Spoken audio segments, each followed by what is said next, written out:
If you don't own a Tesla and you own something like a Polestar or another electric vehicle, charging is actually still kind of painful. Chargers are not ubiquitous and they're not fast charging, and most of them are slow. So it's not like you can just go somewhere, charge it in 30 minutes and leave. You have to plan your entire day around it. And with this Polestar, I just found charging to be more difficult than I thought it would be. And so that's one of the reasons that I don't think electric vehicle adoption isn't going to skyrocket in the near future. It will probably a couple of years from now, but the infrastructure and the charging mechanisms and how fast you can charge cars, that's really going to be a barrier for the short term.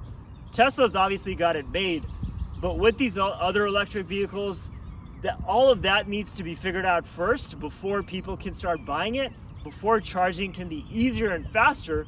So you can not only drive it every day, but also go on road trips and just have that peace of mind and not be completely filled with range anxiety, just like I have with this one, because the battery's down to 28%, and I have to figure out this charging thing fast before I go down to 0, and I'm stuck somewhere that I don't want to be stuck. So now I'm going to ask Google to find me the nearest charging station. Hey Google, find me the nearest ChargePoint charger. Got it. There's a ChargePoint charging station 0.2 miles away. Navigate to that one. So now I'm going to look for something that says fast charging, which most of these are slow. Sorry, do you want to go to the ChargePoint charging station on Research Park Loop? So I'm going to select this, and this is where we'll navigate to. And one of the nice things is that this Google display of the maps up here is really crisp. It's so much better to have it right in front of your eyes as opposed to looking on the side. So this combination works really well in this Polestar.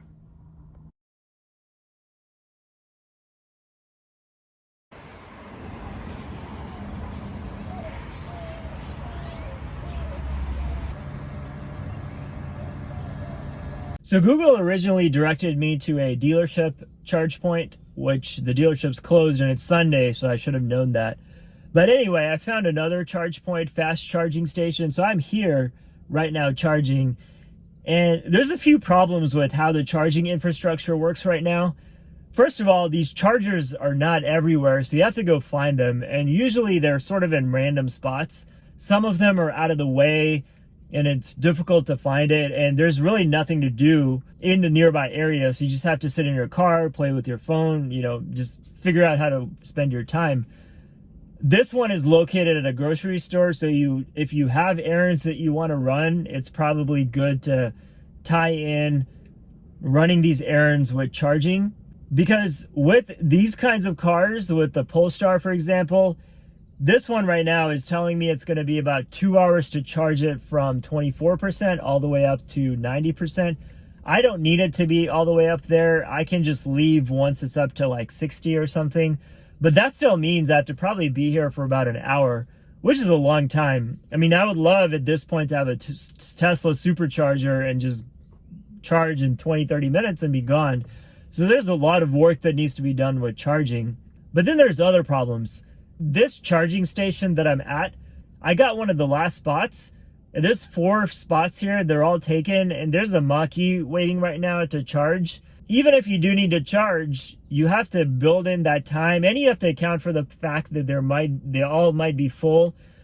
So this charging situation is actually, it can eat up a lot of time for you to try to figure out how to charge it. Now, the best way to charge your car is obviously charging it at home if you have a garage, or you can charge it overnight at an apartment. That's the best way for a daily driver like this. But if you don't have that, then it's a big hassle right now. And I tried charging this just using the outlet at home. It probably was user error. I couldn't figure out how to get it to work. And I didn't have that much time to figure it out. But because I couldn't charge it at home overnight, now I'm here at a charging station to get the charge back up. But this also means that I just have to wait here, twiddle my thumbs and play games and do something to keep myself busy.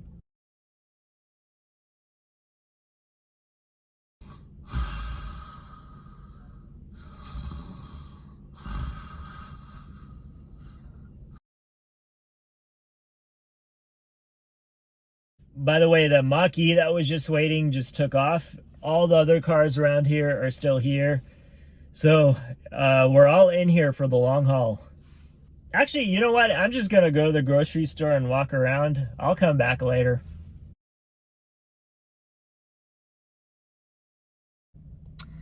Okay, so we're basically at an hour now, and I've gotten up to 60%, which is good enough. So I'm ready to get out of here finally. So now that we're done with the charging, the experience that I've had today to try to figure out charging is less than ideal.